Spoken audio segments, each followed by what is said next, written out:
Hi everyone, it's Maria Laws here with the Better Lesson Master Teacher Project in Biology, and today I just want to check in a little bit about this pre-assignment before we head into our evolution unit. Over the years I've really kept it because it feels like a chance to check in with kids about where they're at about some bigger issues, as well as hearing some of their really specific questions that they're truly interested in about evolutionary topics. So you'll get a huge range. You'll get some parents who literally stand over their kid's shoulder to make sure that as the child's writing out what their parents said in the interview that they get it right. You'll get some kids who will express concern about what they're going to be learning about because they're afraid that it's going to somehow disconnect from what they're learning at home.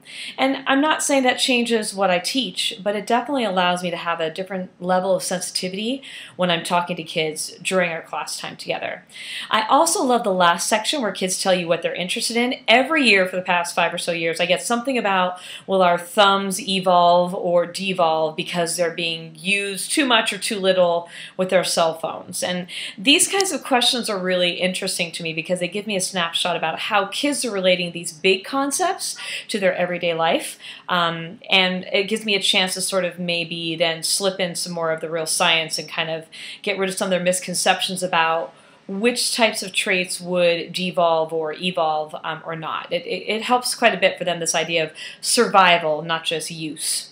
Anyway, I hope you really like taking a look at the list of things that kids ask about, and maybe that'll help prompt you some things that you might want to bring up with your kids. I know for me, I use the list as like a checklist so that I make sure that at some point for that class period that I've hit every kid's sort of wish list of things they want to know. Whether that be a lesson or just a conversation with that student, it depends on what the complexity of the question is or how close or far away it is from my already planned activities. But students really feel like I'm listening to them, and they really appreciate that I take the time to check in. So I can't wait to hear about the kinds of questions kids are going to be asking you about evolution. All right, have fun exploring.